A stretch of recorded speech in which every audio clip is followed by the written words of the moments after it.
Russian invaders are using expensive ammunition and drones to destroy mock-ups of Western weapons deployed near the front. These mock-ups are intended to mislead the enemy.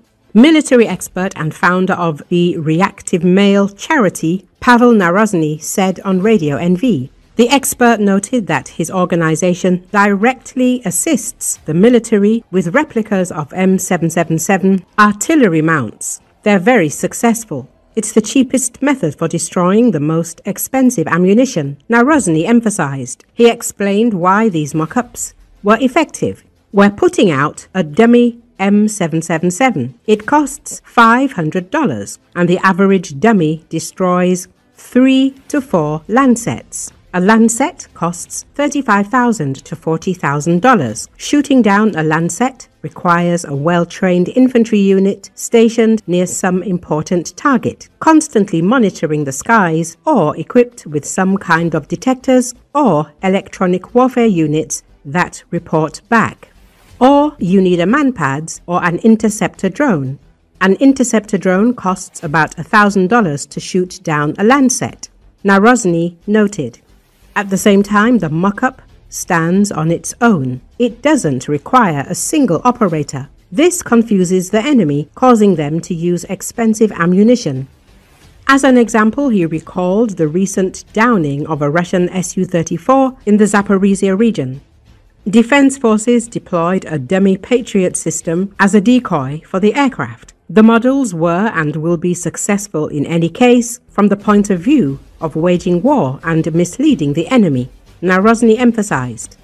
He also added that it is practically impossible to distinguish an artillery installation from the air to determine whether it is real. As reported on September the 25th, Ukrainian forces shot down an enemy Su-34 in the Zaporizhia region. Experts have put forward various theories as to how the Russian aircraft was destroyed. One theory is that a roaming Patriot was used. Most likely, the Russians were using the same standard routes, and when there's no opposition, pilots at the front lose their talent and caution, so organizing an ambush was only a matter of time, noted military expert Mikhail Zhirokov. Recall, even before Russia launched its unprovoked invasion of Ukraine in February 2022, Ukrainians were hard at work creating decoys to stymie Russian reconnaissance efforts. Now, more than 3.5 years later, the art of deception has increased on both sides.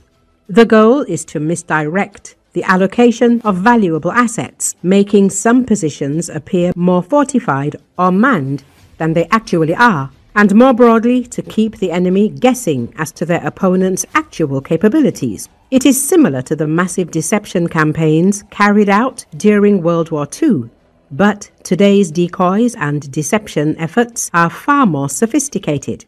Both Moscow and Kiev have deployed vast numbers of advanced decoy tanks. While Kiev has been employing everything from faux tanks to non-airworthy F-16 Fighting Falcons as decoys to fool Russia's drone operators, Moscow has begun to launch decoy drones, which can be built cheaply but imitate far more expensive munitions and waste critical Ukrainian air defense resources.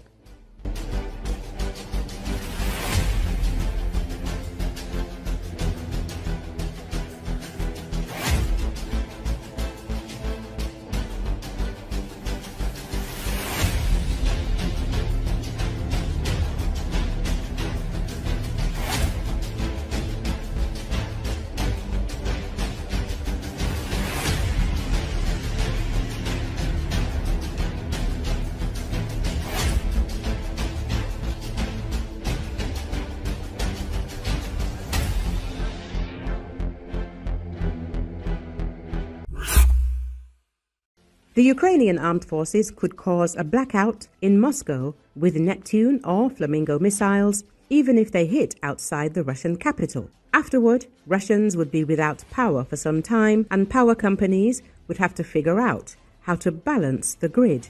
Russia is unlikely to be able to obtain power from Kazakhstan if Ukraine launches strikes against the Russian energy sector. Military expert Pavel Narozhny said in an interview. Furthermore, if missiles damage thermal power plant turbines, sanctions will also make locating them difficult. On his Facebook page, the expert clarified that by blackout, he means an accident that could occur when a large number of consumers are rapidly disconnected and power generation is damaged. Narozhny first listed Ukraine's strikes on Russian oil companies and noted that they were carried out with domestic missiles or drones. At the same time, the American Tomahawk missile would also be useful, although it was developed 50 years ago, and it is unclear whether it could be launched from Ukrainian territory. Other weapons include ATACMS missiles for HIMARS and Scalp missiles. They inflict greater destruction due to the larger amount of explosives compared to the capabilities of a drone. In this context, they recalled Ukrainian President Volodymyr Zelensky's statement regarding blackouts in Moscow.